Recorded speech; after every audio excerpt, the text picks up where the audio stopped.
Hello दोस्तों, मैं धीरज Kumar English magic classes में आप लोग का स्वागत है।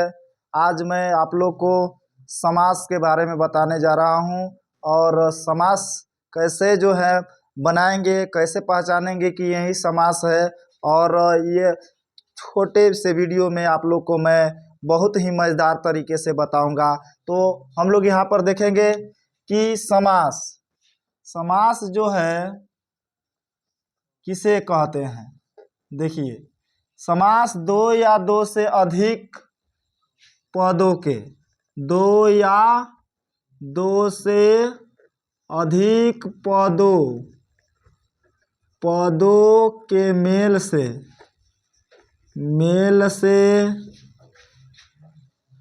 बने पद को समास कहते हैं। समास कहते हैं। देख लीजिए, डिफिनेशन लिख दे रहे हैं और इसको मैं बता भी रहे हैं। देखिए, यहाँ पर लिखे हैं कि दो या दो से अधिक पदों के मेल से बने पद को समास कहते हैं। आप लोग देखिए यहाँ पे कि दो पद जैसे में देखते हैं, कह देंगे, मान लेते हैं राजपुरुष। यहाँ पर इसका खंडन करेंगे तो देखिए, तो राज एक खंड ये हुआ, दूसरा खंड पुरुष। राज आ पुरुष दो खंड हुए कि नहीं? तो दो खंड है, यानी कि दो पद, एक पद ये है, दूसरा का पद ये है, दोनों मिल जा रहा है तो क्या बन जा रहा है? राजपुरुष।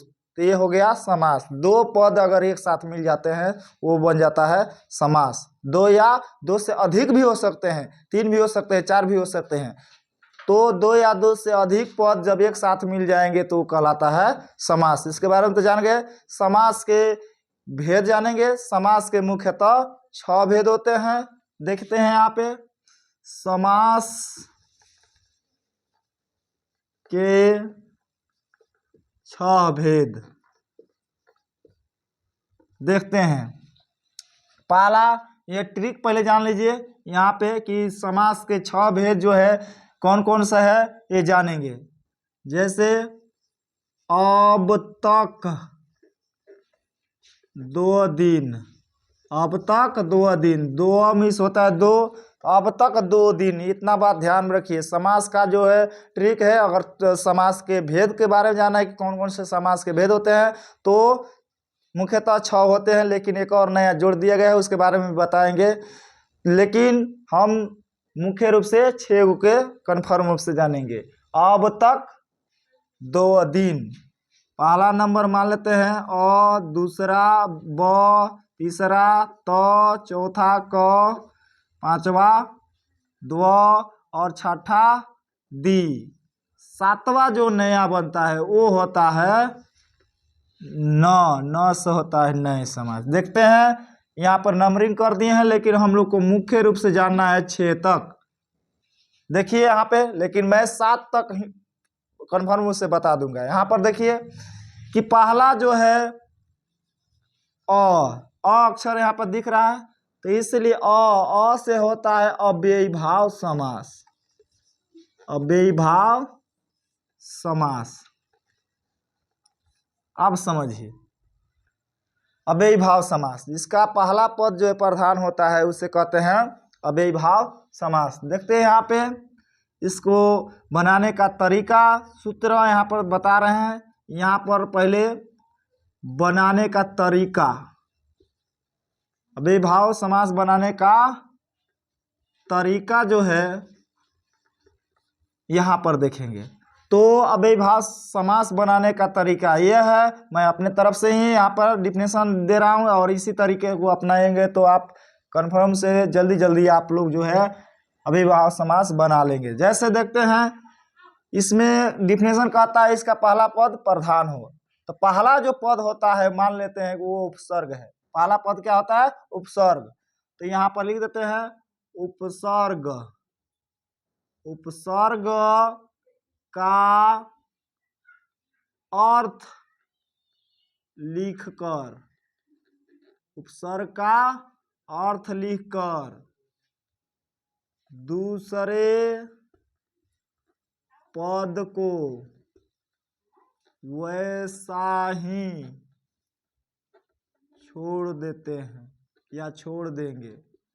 जैसे आप लोग अभी नहीं समझ रहे होंगे कि ये क्या लिख रहे हैं, लेकिन अब जान जाएंगे। अगर यहाँ पर देखिए एक पहचान भी ले रहे हैं, पहचान ये क्या रहेगा, पहचान तो अव्ययभाव समास पहचानने का तरीका है कि वो शब्द के जो है शब्द में उपसर्ग लगा रहेगा। यानी कि उपसर्ग में बेसिकली बताऊंगा कि जो शब्दांश शब्द के पहले लगता है और पहले जुड़कर उस शब्द का भिन्न अर्थ प्रकट करता है वो कहलाता है उपसर्ग। यानी कि उपसर्ग पहले होगा।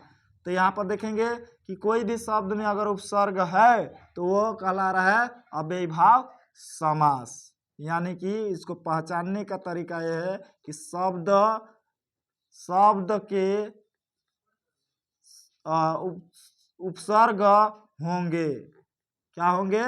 उपसर्ग होंगे। कहाँ होंगे? तो शब्द के आगे जो है उपसर्ग होंगे। यानी कि शब्द में उपसर्ग होंगे। पहचान ये है। देखेंगे आगे कि कैसे ये बन रहा है। ये तो हम लिखने के लिए लिख दिए, लेकिन ये बनाएंगे कैसे? कैसे जानेंगे कि ये उपसर्ग का अर्थ लिख कर दूसरे पद को ऐसा ही छोड़ देंगे? यहाँ पर देखते हैं उदाहरण के तौर पर। जैसे यहाँ पर देखते हैं कि मान लेते हैं कह देंगे प्रतिदिन।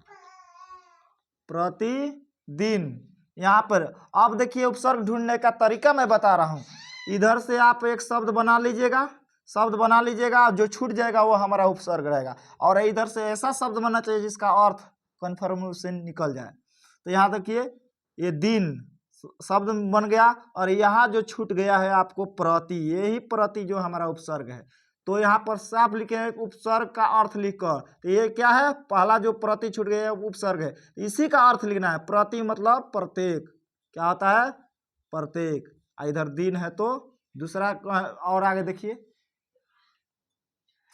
दूसरे पद को ऐसा ही छोड़ देंगे। तो दूसरा पद क्या है? दिन। तो दिन को दिन ही लिख देंगे, प्रत्येक दिन। ये बन गया आपका बन गया अव्ययभाव समास। और देखिए देखते जाइए, आपको अच्छा लगेगा, मजा लगेगा। अब और लगेगा कि आप जो और शब्द दीजिए हम फटाफट बनाएं। देखिए यहाँ पर कह देंगे असंभव। देखिए इधर से अगर शब्द बनाएंगे तो संभव एक शब्द बन रहा है, बहुत बढ़िया शब्द। और क्या छूट जा रहा है? क्या है? उपसर्ग है। और उपसर्ग यहाँ पर लिखेंगे उपसर्ग का अर्थ लिखकर। का अर्थ होता है बिना या नहीं, बिना या नहीं। तो का अर्थ लिख दिए बिना, असंभव का संभव ही रहा, क्योंकि यहाँ पर लिखे हैं दूसरे पद को वैसा ही छोड़ देंगे। तो संभव का संभव, बिना संभव। अगर इसको बढ़िया तरीके से अगर सेंटेंस बैठाना है तो के जोड़ दीजिए, नहीं तो तभी भी सही है, बिना संभव या बिना संभव के। देखिए और मैं मेन मुद्दा यहाँ पर कुछ बता रहा हूँ। जैसे अगर रहेगा और रहे उपसर्ग में, या ऑन रहे या बे रहे, ये सबका अर्थ, उपसर्ग का अर्थ जो होता है वो होता है बिना या नहीं। बिना या नहीं, कोई दोनों में से एक लगा सकते हैं। यथा का मतलब होता है जीतना। और देखिए और कह देंगे, मान लेते हैं कि प्रति का मतलब होता है प्रत्येक।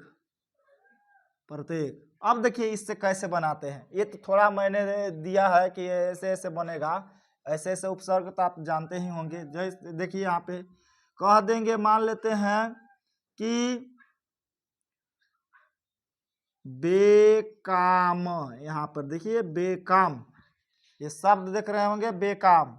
देखिए हमने कहा कि उपसर्ग ढूंढने के लिए क्या करेंगे कि पीछे से एक शब्द बनाइए, काम बन गया। जो छूट जाएगा वो हमारा उपसर्ग होगा। उपसर्ग क्या निकला इसमें? बे। और बे का अर्थ देखिए, बे का अर्थ होता है बिना, तो उपसर्ग का अर्थ लिख दिए बिना। और देखिए यहाँ पर दूसरे पद को ऐसा ही छोड़ देंगे। दूसरा पद क्या है? काम। बिना काम लास्ट में लगा दीजिए के, या नहीं भी लगाइएगा तो काम चलेगा। यहाँ पर देखिए बिना काम के, बेकाम का समास क्या बना? बिना काम के। यहाँ पर देखिए, यहाँ पर मान लेते हैं कि यथा से संबंधित एक और एग्जाम्पल लेते हैं। जैसे कहेंगे यथा संभव। अब बताइए इसमें कौन सा जो है उपसर्ग है? तो इधर से शब्द बना लेंगे। शब्द क्या बना? संभव। क्या बच गया? यथा। यथा हमारा उपसर्ग है। यथा का मतलब जितना, तो जितना लिख दिए। असंभव का संभव। लास्ट में इसको अगर मजेदार बनाना हो तो यहाँ पर लिख देंगे हो सके, जितना संभव हो सके। ये बन गया हमारा समास। आई होप कि मुझे आप लोग को समझ रहे होंगे कि ये अविभाव समास कैसे बनेगा। यहाँ पर देख रहे होंगे उपसर्ग का अर्थ लिखकर, उपसर्ग का अर्थ लिख दे रहे हैं। अब दूसरा खंड जो छूट जा रहा है वो ज्यों का त्यों छोड़ दे रहे हैं। ये मैंने अभी एक समास का भेद बताया। अभी इसी तरह से आप लोग देखेंगे 5 और। जैसे देखिए,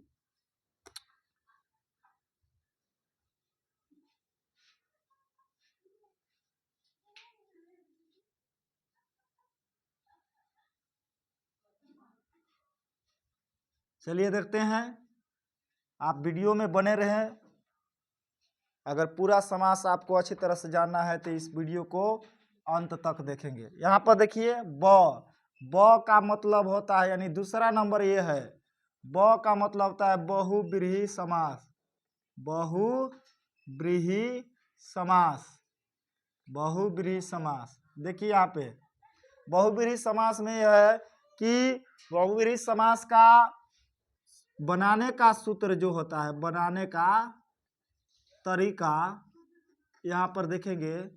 इसमें हैं और जिसके, हैं और जिसके जोड़ देते हैं। हैं और जिसके जो है सूत्र है। और पहचान कि कैसे जानेंगे कि ये अव्ययीभाव ही समास है, तो अक्सर देखिएगा 80% से ऊपर भगवान का नाम रहता है। भगवान का नाम रहेगा। अगर भगवान का नाम दे दिया है कोई भी शब्द में, तो उस शब्द का अगर समास बना रहे हैं तो वो समास जो हम बहुव्रीहि समास के रूप में बनाएंगे। जैसे देखते हैं यहाँ पे कैसे, तो देखिए, तो हम लोग जान गए कि बहुव्रीहि समास कैसे पहचानेंगे। तो भगवान का नाम रहेगा, और जब भी भगवान का नाम रहेगा तो हम ये सूत्र लगाकर बना देंगे। जैसे देखिए यहाँ पर एज में, जैसे में देखते हैं, मान लेते हैं कि दे दिए बीड़ा पाड़ी। बीड़ा पाड़ी, इसे तो जानते ही होंगे कौन सा भगवान का नाम है। तो देखिए सबसे पहले तो शब्दों को जो है, ये जो शब्द है इसको अलग अलग 2 भागों में बांट देंगे। तो देखिए यहाँ पर बांटते हैं। यहाँ हो गया बीड़ा, इधर हो गया पाड़ी। क्या हो गया? बीड़ा और उसके बाद में पाड़ी, अलग अलग कर दिए। अब देखिए यहाँ पर सूत्र क्या है और जिसके। ये है को यहाँ बीच में लगा दीजिए और जिसके को अंत में लगा दीजिए। जिसके यहाँ पे में लगा सकते हैं। इसको और तरीके से बना सकते हैं, जैसे बीड़ा है पानी में जिसके, या इसको और तरह से बना सकते हैं। जैसे हम लोग इसको किए अलग अलग, तो बीड़ा, इसको अलग किए तो पाड़ी। तो इसको देखिए, ये बीच में छोड़े हैं ना गैप, यही गैप को भर देना है इसमें। ये गैप को ही, ये सूत्र बीच में ही घुसा देना है दोनों को। तो क्या हो गया? बीड़ा है जिसके, जिसके पाड़ी में। बन गया कि नहीं? एक और एग्जांपल लेते हैं। मान लेते हैं, देखिए कह देंगे लंबोदर। ये तो जान ही रहे होंगे कि ये कौन सा भगवान का नाम है। देखिए लंबोदर, तो इसका भी थोड़ा संधि विच्छेद कर देते हैं। तो इसका हो जाएगा लंब और उसके बाद में जोड़ उदर। देखिए यही जोड़ के यानी कि धन का चिन्ह के स्थान पे हम लोग सूत्र डाल देंगे। अलग अलग कर दिए इसको, लंबोदर को लंब उदर, इसको अलग अलग खंड कर दिए संधि विच्छेद करके। तो इसी बीच वाले स्थान को हमको, ये डॉट डॉट वाला स्थान को ही हम लोग को सूत्र डालना है। क्या डालना है? तो है जिसके, यहाँ पर लगा देते हैं, लंब है जिसके उदर, यानी कि लंब मिस लंबा, किसके उदर यानी कि पेट, उदर मिस पेट, किसके पेट लंबा है? तो गणेश जी, ये भगवान हुए कि नहीं? इसलिए कहते हैं कि भगवान का नाम अगर रहेगा तो होगा बहुब्रीहि समास, और उसमें हम बनाएंगे तो ये है जिसके का सूत्र डाल देना है। मुझे उम्मीद है कि ये भी आप लोग इस भेद को भी जाने होंगे और कैसे बनाएंगे और कैसे पहचानेंगे ये जान चुके होंगे। अब इसके बाद में मैं बताने जा रहा हूं तीसरा नंबर, समास के तीसरा भेद। देखिए यहाँ पे समास के तीसरा भेद देखते रहिए। यहाँ पर क्या है? तीसरा नंबर में है तो तीसरा नंबर में तो ये इसको पहले मिटा देते हैं, इसको पढ़ लिए हैं तो ये क्यों रहेगा, देखते हैं। तो तीसरा नंबर में कौन सा अक्षर है? त।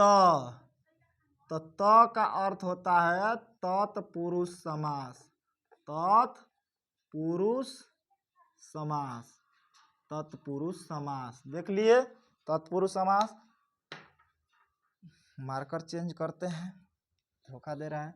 तत्पुरुष समास देखते हैं।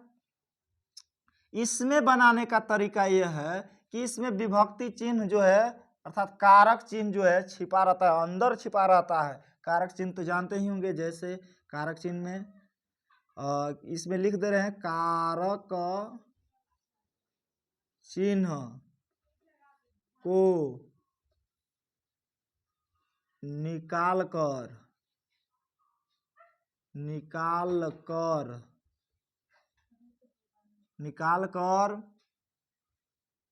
शब्द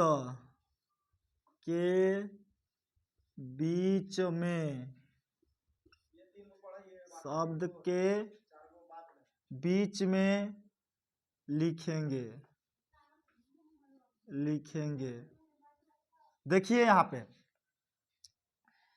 और यहाँ पर इसको पहचानने का, तत्पुरुष समास का पहचानने का तरीका यह है कि इसमें कारक जो चिन्ह है वो इसमें लुप्त रहेगा। कारक चिन्ह जो है लुप्त रहेगा, कारक चिन्ह लुप्त रहेगा। देखते हैं, देखिए ये बनाने का तरीका लिखे हैं। जैसे कारक चिन्ह को निकाल कर, कारक चिन्ह किसे कहते हैं पहले समझिए।